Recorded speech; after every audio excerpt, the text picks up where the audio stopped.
ఈ పక్షికి ఏమైందో తెలియదండి. ఇది వచ్చేసి చాలా స్పీడ్గా వచ్చి గోడ గుద్దేసుకుంది. సో ఏమైందో అర్థం అవ్వట్లేదు. చాలా స్పీడ్గా వచ్చి ఒక గోడ గుద్దుకుంది. సో కింద పడితే తీసుకొచ్చాము పైకి. దీని ముక్కు కూడా సగం విరిగిపోయింది. సో మేబీ చాలా పక్షులు ముక్కు పెద్ద విరిగితే దానంతట అవే కొట్టుకొని నీళ్ళు ఆపదాం తాగుద్దాం. తాగు కొంచెం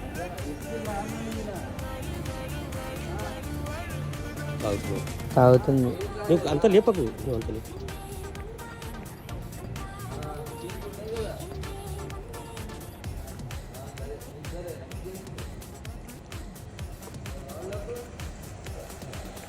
సో ఇదైతే నీళ్ళు తాగేసింది.